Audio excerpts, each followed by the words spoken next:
Welcome to the Esports Business Podcast, where we connect the time-tested principles of business and team management with the rapidly growing esports industry. I'm Shivnit Sharma, here to go over some news stories with you guys. Ben will be joining us shortly for our interview with Justin Jacobson.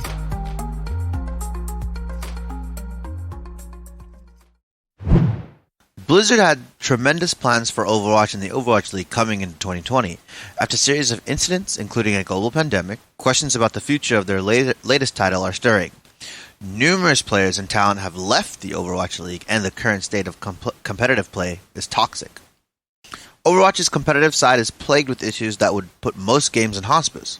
The long-term viability of hero pools is something that is becoming a hot topic of discussion in recent weeks. Blizzard's random meta generator has increased the viewability and variation in professional play, but has overall lowered the skill ceiling in the Overwatch League. What was intended to promote diversity in competitive play has since increased, making it work metas. Only a monster could complain about Carpe padding his Torbjorn hammer skills, but competitive play feels random. Blizzard has had an arduous process of attempting to balance competitive Overwatch, with the issue peaking during the 8-month GOATS meta. The complex nature of Overwatch's FPS/MOBA game style has led to issues balancing gunplay over gameplay. Even if Blizzard optimizes competitive Overwatch, the toxicity festering within the community needs to be addressed. From personal experience, competitive can be a toxic environment regardless of your sex, ethnicity, or background. I'm no stranger to dealing with toxicity in competitive games, but recently the verbal abuse has been excessive.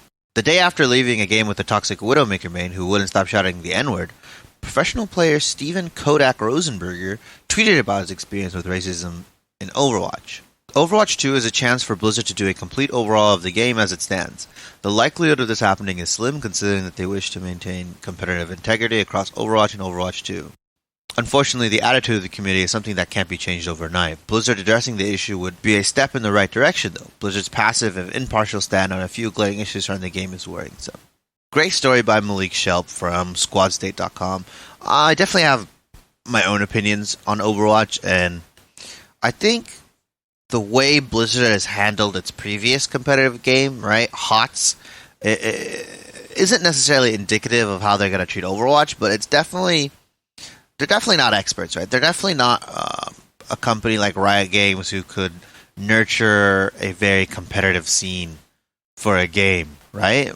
Riot Games being, the creators of League of Legends, they've been improving and expanding upon the competitive side of League of Legends for well over 10 years now. The issue with Overwatch is that you have a very complex game in the sense that it's not easily accessible to viewers. When you pop into an Overwatch game, there's a lot of stuff happening, right? There's abilities, there's gunplay, and the spectator system isn't that good, right? I mean, it is what it is. It can only be so optimized when there's 12 different players doing 12 different things, right? And you need to watch what abilities make sense versus a game like Counter-Strike where the objective is simple. You can explain the objective. You can understand what's happening within maybe the first 5 to 10 minutes. You understand that one team is trying to plant the bomb and one team is trying to defend the bomb site. And they have guns to kill each other. It's very simple. And then you just explain to them that there's different maps. Overwatch is, of course, a little different. And you may wonder why I don't include League of Legends in this. League of Legends viewer experience is a lot easier, right? You can pan over to a global kind of view on the map, and you can also pan over to different lanes, and you can explain kind of what's happening, right? Granted, there's a huge number of characters or champions in League of Legends, and that's obviously has its own explanations and abilities and what they're doing with certain objectives like Baron and Rift Herald, but the issue with Overwatch is that it came into a scene that was already kind of dominated by League and CSGO and all these and some other games. And now it's trying to be the premier sort of class-based shooter competitive game. And what they're facing now is what I think is growing pains, right? They couldn't really learn a lot from Team Fortress 2 because Team Fortress 2 didn't really have that much support from the developers. But now they're going through, they have a lot of heroes. They have stagnant metas, and as Malik explained in the article, hero bans are only sort of kind of like a band-aid fix, is what I would view them as. I think the way for Blizzard to kind of turn Overwatch around and maybe get it into a positive light is definitely fixing the toxicity in the community. I remember when I played like a lot when I was High Masters about a year and a half ago or a year ago. It just got more and more toxic, right? Games were very coin flippy. A lot of teams would give up, or a lot of players would give up and flame somebody if they weren't doing their job. And I haven't played a lot in the past couple months, in the past 6 to 8 months, just because I've been occupied with other things. But when I do get on, it honestly feels like nothing's changed when it comes to toxicity. And that's definitely a problem. It's definitely hard to punish people that are toxic on voice. But I think their report system probably needs an overhaul. I also think that maybe Overwatch 2 will allow for a different system.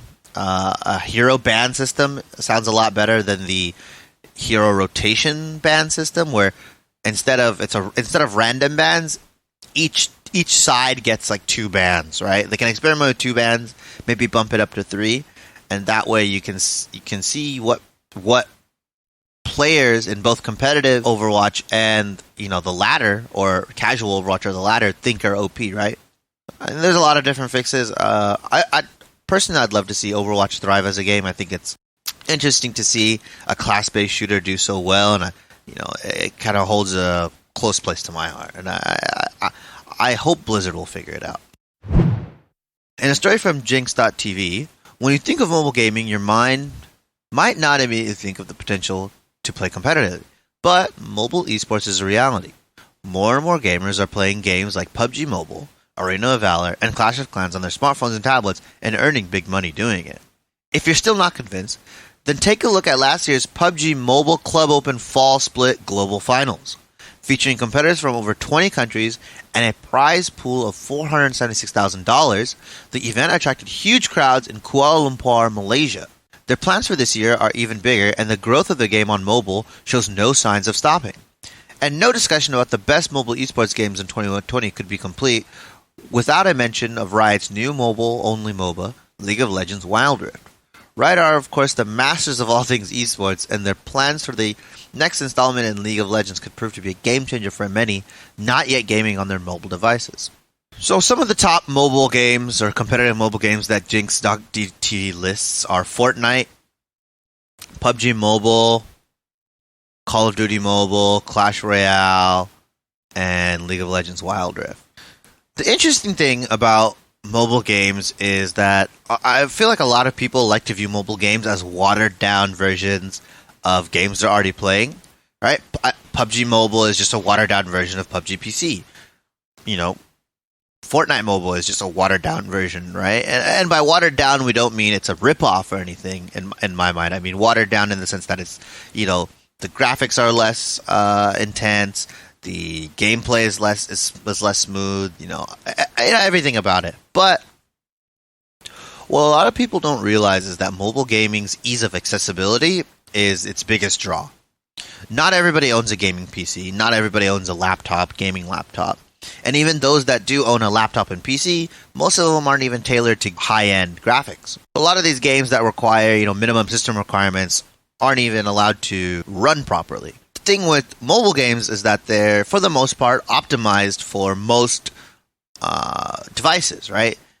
Generation-wise, the S8, the S9, and this is the Samsung S8, S9, S10, the Pixels, the Google Pixels, the iPhones, all of these kind of have mostly the same hardware specs, right? I mean, give or take processing power here and there, or give or take camera and all that, all the other stuff. A lot of these devices can run the game at a stable setting, and a lot of people have mobile phones, right? I mean, I think this generation is probably the most connected out of any, and all of us have a smartphone, right? Smartphones are super easy to get now. Not all of them are, $500 to $800, or even upwards to the $1,000 to $1,500. I mean, a lot of them are less than $500 in certain countries, and they kind of run all these games pretty well. And there's definitely skill in mobile gaming. Anybody that says there isn't skill in mobile gaming, I think just hasn't tried it or hasn't tried to play it. I mean, mastering the controls on mobile is very hard. Having precise aim, all this stuff, it takes skill. And I think, me and Ben have always talked about mobile gaming and mobile esports on the rise, and I think it definitely is, right? Games like Call of Duty Mobile, PUBG Mobile, and Fortnite, these FPS-style games, have their audience, right? People that want to play FPSs, that wanna shoot stuff, that wanna loot and all that sort of things, can get their fix on their phone in less than 5 minutes, right? It doesn't take that long to download.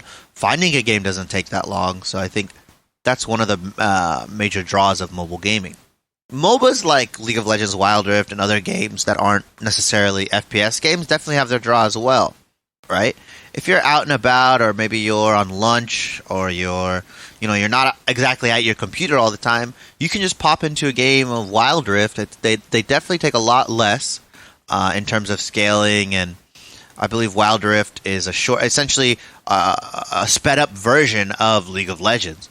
So I think a lot of people can transfer their skill set over, right? Maybe if you're a gold or plat player in League, you might be a diamond or masters players in League of Legends Wild Rift. Depending on who plays, depending on the knowledge transfer, everything like that.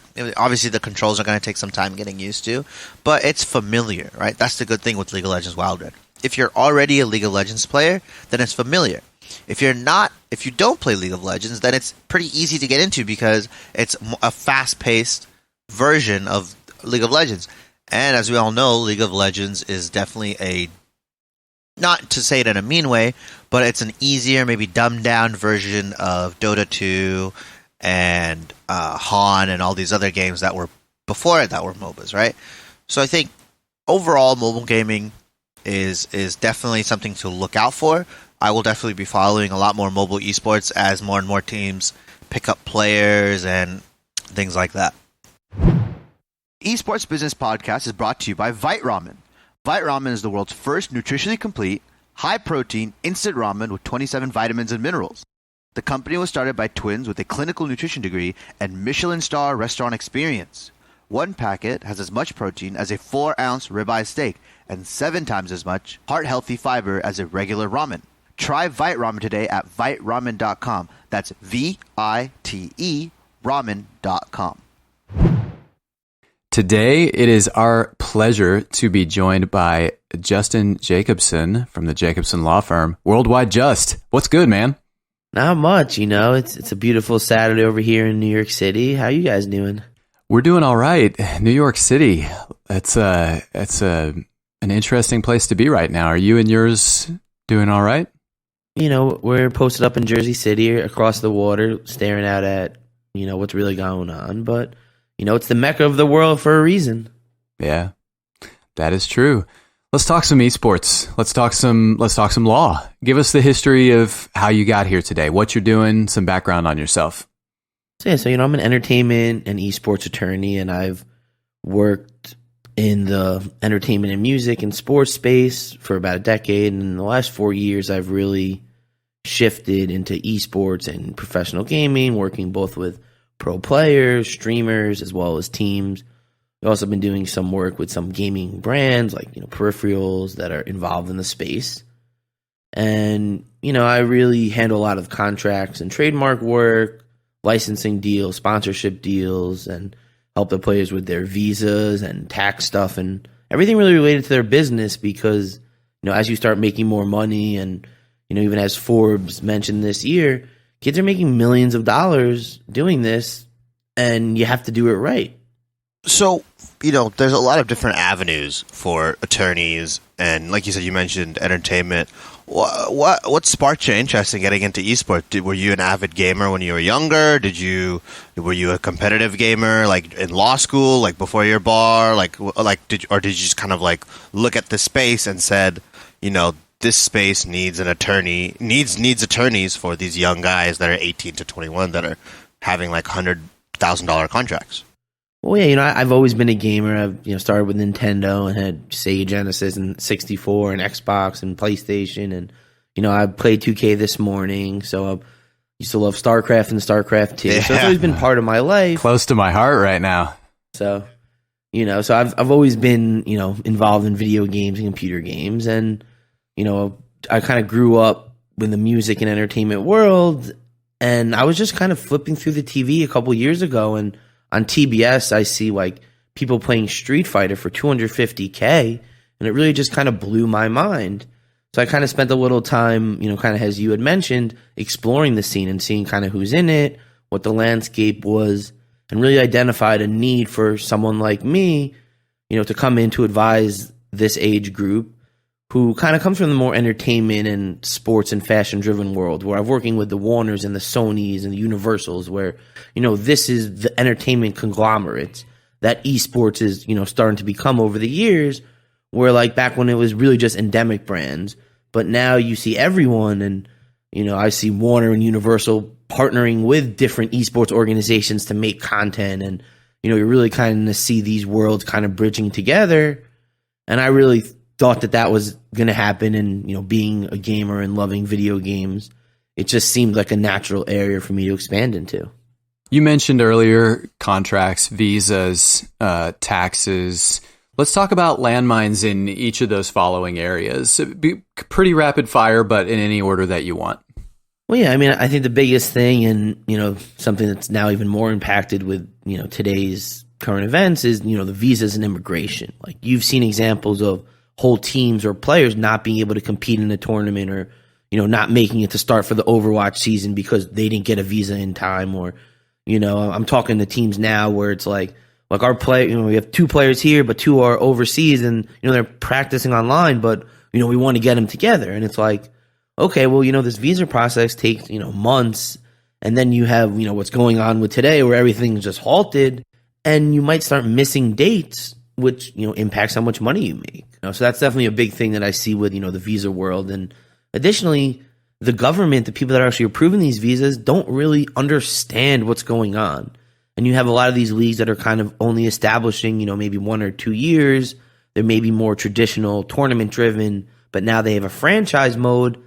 And there's no track record. There's no financials. There's no like, oh, we had Toyota as our sponsor for the last 5 years. And, there's nothing you can really explain to these immigration officers to substantiate the level of, a Rainbow Six League, or, some of these games that aren't, League of Legends or Dota 2, where it's like, $30 million prize pool and Lexus and Louis Vuitton and, things that like just anyone in the world knows what these things are. So, that's definitely, been a big thing. And regarding contracts, I think it's really kind of like twofold. First, it's the players signing them, really not even understanding what they're signing. Like, most of them are just so excited to get paid to play a game that they've been playing for free anyway. And, oh, wow, I'm going to get to move across the country and be part of this and live in this house. And it's just like the excitement of that. They just kind of sign stuff that maybe they really shouldn't, or really not understand it. And that really kind of impacts certain things. A big issue, and, maybe we're even see it now with some free agency, is, buyouts. Certain players' contract buyouts might be obscenely absurd to the point where, you're too valuable for a team to just flat out drop you for nothing, but they'd rather just have you ride the bench than, if no team is going to pay the buyout for you. So it's like, these are decisions that you make early on that could impact, your future earnings and, your career. I know there's I think it's a League of Legends player who's kind of on the trading block now. And, it's like, I think it's reported his buyout is like really high. And there aren't that many teams that are willing to spend that kind of money on someone who's maybe on the downswing, of their career, where it's like, you're not guaranteed to be our superstar. How can we spend that kind of money? What's the situation? Who is it? Well, no, I think ESPN reported, Jacob Bullfed reported it. I forgot his one. I mean, you can look at one of his recent tweets. It's like one of these really big League of Legends players where, like, I guess it's, is it a Hooney or is it Double Lift? I'm going to think of it at some point. He's on one of the... Yeah. I think Double Lift, that's who it is, exactly. Okay. Like someone like that who, like, I'm sure he has a pretty high buyout, because when you signed him to that deal however many years ago, you were thinking, okay, he's going to be the super duper star of our team. Like if somebody really wants him, they're going to have to pay a premium. But, as the tweet or, article said, things didn't go his way. Like, different lineups, shuffles happen, and now he's kind of on the outside looking in, and it becomes hard for him to, I don't know. We're going to see what happens, right? Like, we don't know what's going to be his career from here. And someone who had a really promising, pretty top level career is now, in this questionable state. Do you think a lot of, esports contracts, even now currently, are maybe not necessarily designed to take advantage of somebody that's 18 to 21 years old, but do you think that they definitely, are made, knowing that these guys are just looking for an opportunity to play for a pro team, and they may not have the most fair, or they may be sort of exploitative in some of these, in some sense? Do you think a lot of even the bigger esports leagues from bigger teams like Team Liquid, TSM, and you don't have to go into what team has certain contracts, but if you've seen enough contracts, do you think a lot of these are unfair, even nowadays? Well, I mean, you have to just think about who's preparing the contracts. You have attorneys on behalf of the teams preparing the contracts, and as an attorney, you have a duty to protect your client. So you obviously draft an agreement that is probably a bit more one-sided and a bit more there, protects your client, because that's your job. Like, it's not my job to make sure that the player has, a fair and reasonable buyout, or, ask for extra money if I'm representing the team. Like, that's your job as the player. Like, and I always say that, they call it negotiation for a reason. If they're offering you 1,000 and you ask for 10,000 or 20,000, that's probably unreasonable. But if they're offering you 1,000 and you ask for 1,500 or 2,000, you might get somewhere in that range. And I think that the reason that maybe a player might, think it's one-sided, it's because, yeah, it is. Like, the person who's drafting is protecting their client, and that's kind of one of the reasons why I kind of got into it, especially from the player talent side, is you need someone who kind of understands, okay, this is what the agreement is, but there's certain places that you can push back on a little bit. There are certain things you can smooth out and make a bit less one-sided and a bit equal, and it's not their job on the other side to tell you that, or to be like, okay, well, we can maybe drop the buyout another 50 G's if you ask. Like, because you think about it, they're trying to protect their client, and if they didn't, that's an extra 50 G's they make for their client, potentially. So it's like, that's not because anyone's trying to take advantage. I think that's just the way, business and, the legal profession, your obligations work. Is your job when you're hired is to protect your client. And in all these situations, whether it's Overwatch, Call of Duty, or, PUBG, CSGO, Fortnite, usually the team is giving the player the contract, and usually their attorneys are the ones creating it. Let's talk briefly about taxes. What are the things, if for some of our listeners who are thinking about starting orgs or becoming pro players or streamers or whatever, what's the thing that people get wrong the most, or what's the thing that the ugliest surprise that people run into when it comes to taxes? I mean, I think a big thing is, when you get this big prize money, realizing that, yeah, like that, it's great that you get this $50,000, $100,000 check, but you're not getting all of it. Like, there's taxes, and depending on, if you win it in a foreign country or if you win it here and where you're a citizen of, you could potentially lose a third of it. And, players may not realize that, especially if you're playing on these constant online tournaments. And then I think just a big, I guess misunderstanding is a lot of players don't really understand the way, and streamers, they can get write-offs, and they can, reduce their taxable income, and, certain equipment and certain hosting services and, editing software and stuff. There's a bunch of reasonable business expenses that if you structure things properly and, work out of a corporation and kind of, keep receipts and do the proper accounting that you have to, you can really get a lot of the money back that you might have lost from, taxes or, tournament winning. So I think a lot of players and streamers and teams just don't really understand the implications of getting this big wads of money at once, and how, if you have a 9-to-5 job, you usually get a check, but your boss is taking out your FICA and your unemployment and your Social Security and all these different things. But when you're just getting a big check, usually as an independent contractor, the way these things are, you have to do all that stuff on your own. And if you don't do it, you get to the end of the year and you get this nice bill. Well, you owe us $3,000. And it's like, oh, well, I didn't realize that I was going to have to pay that money right now. We're in a world, I guess, where, right now a lot of leagues are becoming franchised, like you mentioned, and, we're starting to see minimum salaries for players, and that this is based off of guidelines from the developer side of the game, right? League of Legends, Overwatch League, they all have like they all have minimum salaries that the teams have to adhere to pay these players.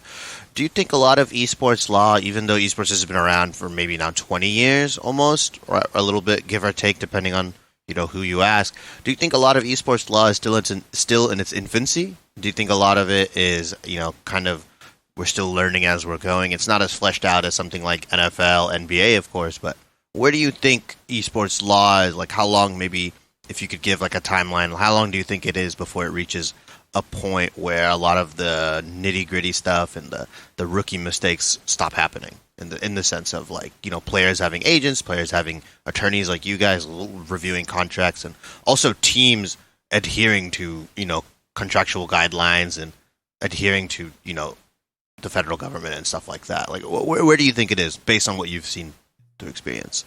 Well, I think you kind of, brought up 2 points there. So I think in terms of, players and teams really kind of understanding and, respecting the professional industry, I think it's really in its infancy that, agents and players and attorneys and pretty much every professional business managers, wealth managers that are really honing in on especially the top end of these gaming earners, people are just not really understanding the need for them. Like, I've had players that they're like, I'm trying to explain to my teammates why they should just, pay you some money so that you can review the agreement and explain it to them, and, how you can maybe get them a bit more money and this and that. And it's like, it just doesn't come as natural or, to these other entertainment and, music and fashion and modeling, talent-driven industries where everyone knows you need an agent and a lawyer. And, if you're a musician, you don't have a manager and a booking agent. Are you really a musician? Are you actually making enough money to exist?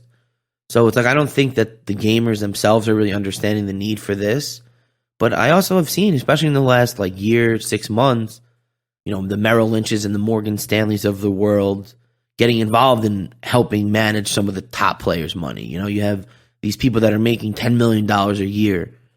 Now they're like, okay, well, this is a lot of money. Like, I need to know what to do with it so that I can hopefully provide for my family the same way, an NFL player, an NBA player signs, one of these big deals. And then in terms of actually the contract law and, the law, body of law itself, I think it's, pretty well established. I think that what's going to change potentially is kind of the different rights to the players. And, I know one of the questions that you guys asked, and maybe this leads into it, is, what is player rights and, with free agency and, potential unions. And, we see a development of some player associations where it's like, I think that's probably going to be the next big thing.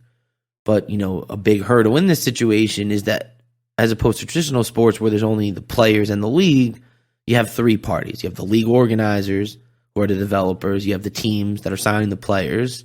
And then you have the players themselves. So I think this is going to be a very interesting tango. And we're going to see how it, kind of evolves. There was talk recently of, I saw something about players in one of the esports. I don't think it was one of the majors, but they were talking about forming a players association. And I don't know if it ever went anywhere, but has any of that started yet? Or is it all still in the future? Well, yeah, so CSGO has started their own players association. So that guy, Sir Scotts, has been someone who's been helping with that. And then Fortnite actually started their own players association. So Booga is part of that. So, so they've been actually working on behalf of the players. And, I think the CSGO one had mentioned that they were talking with DreamHack and ESL about trying to establish player rights and set tournament guidelines and almost acting the way a union would, where it's like, okay, this is the developer. They're in charge of these ESL tournaments. Let's figure out what, the player rights are. What's the minimum they're going to pay them? What's the tournament going to be like? How many hours, they have for press? How many hours of tournament? And, kind of really start standing your labor operation. So it'll be interesting to see if things continue that route where the players themselves band together. It's like, okay, we see a need and, power together.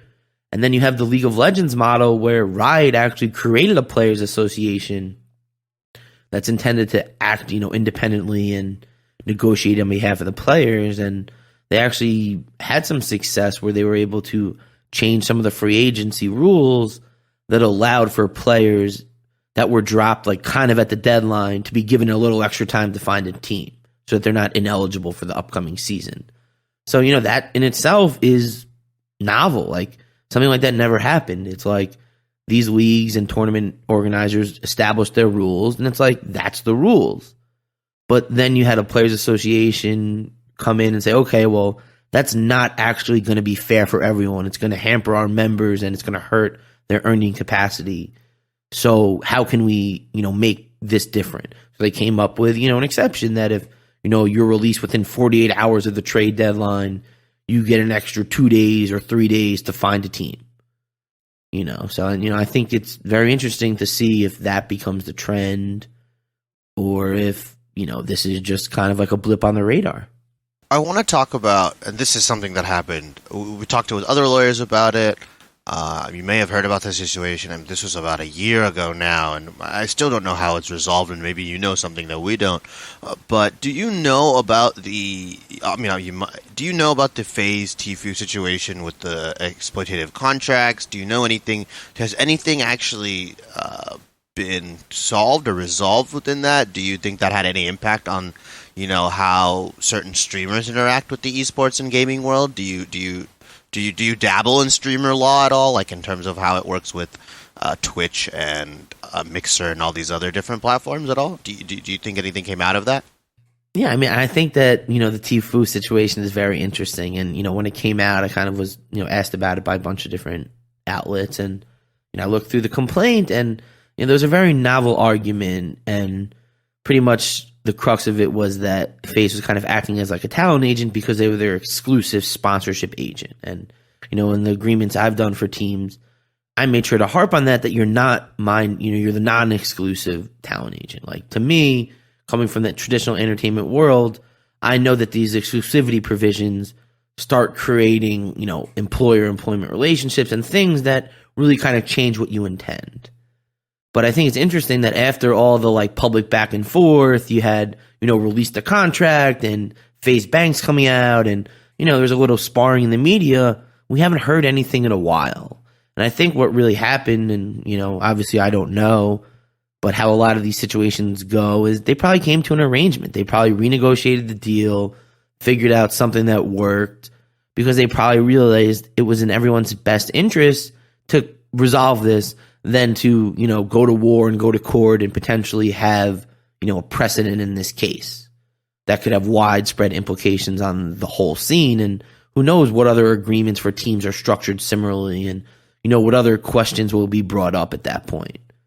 So that's what my gut says as someone who's, been a litigator in this entertainment field where it's like, okay, we spent money, we made our point, I'm probably going to get a better deal now as Tfue than I got before, I filed the lawsuit and made this whole, PR disaster for better or worse. And, then it comes down to business where you have attorneys and you have people in your corner that can see the bigger picture. And, I think that goes to the prior point of this is what it's going to be. You're going to realize 5 years later, 2 years later that you signed an agreement because you were just so excited that really doesn't properly protect you or doesn't compensate you the way you should be. But, unless someone held a gun to your head, the agreement's enforceable. And you could go on Twitter and show the contract and be like, oh, this is unfair and they're making so much money and, make us think about it. But at the end of the day, it's probably enforceable. Yeah.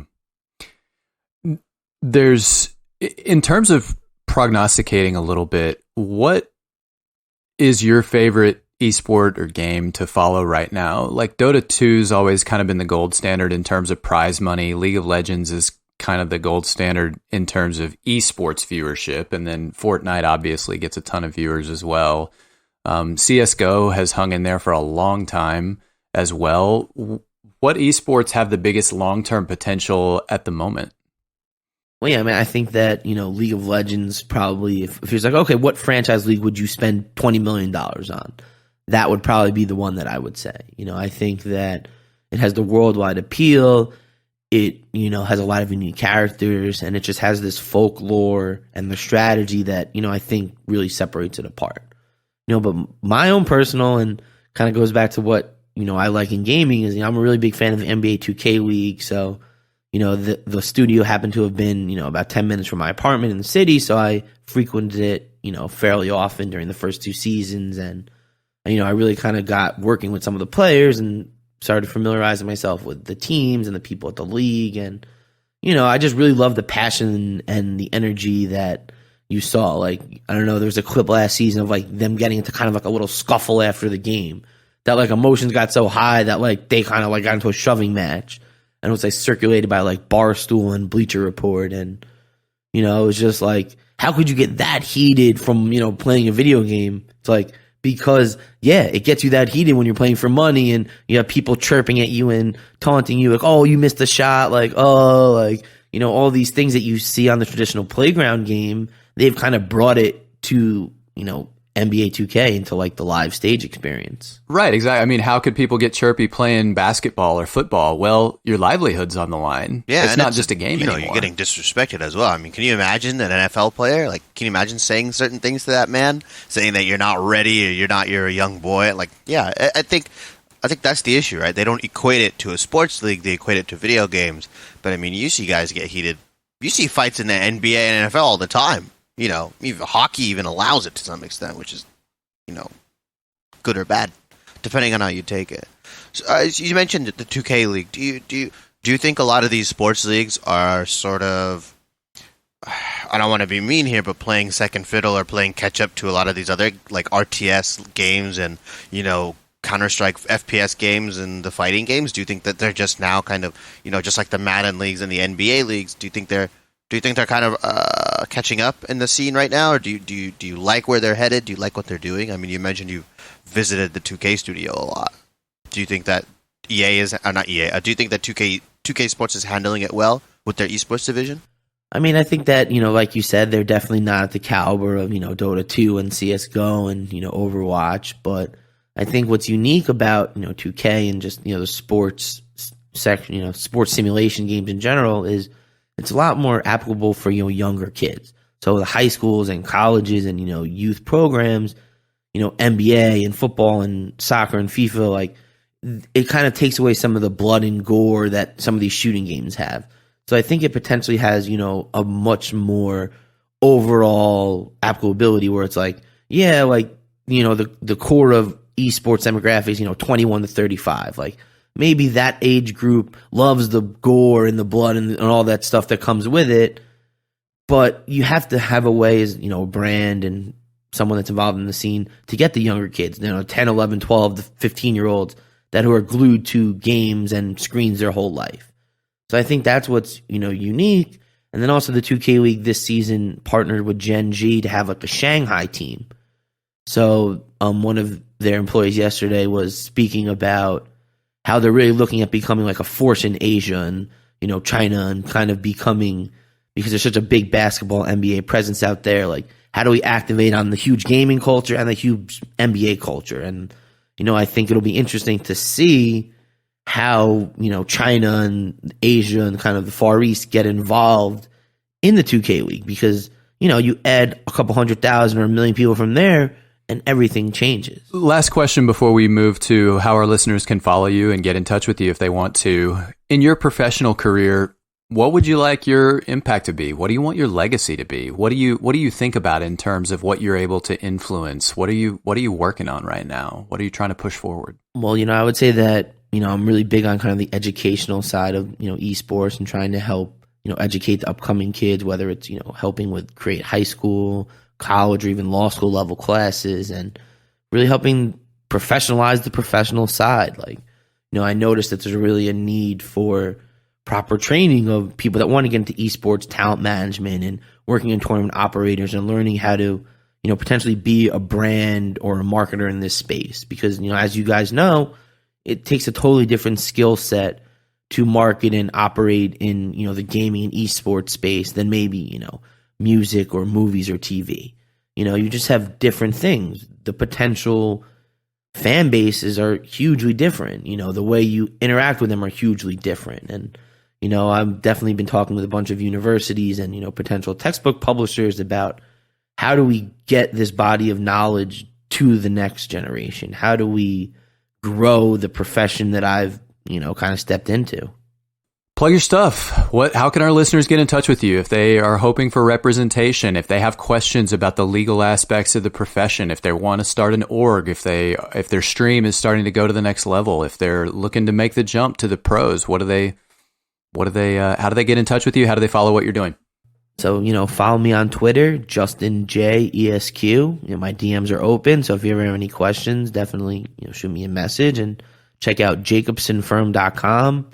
We have all my links and a bunch of different useful articles. So, reach out. I love to help everybody. And that's Jacobson, SON for the listeners. Yes, sir. JACOBSON. Justin, thank you so much for your time today. We really appreciate the insights. Thanks for having me, guys. Yep. It's always interesting having a lawyer on that's an esports law. I think, the field and what that is so dynamic and it's changing. And I always like to be in the loop with this kind of stuff.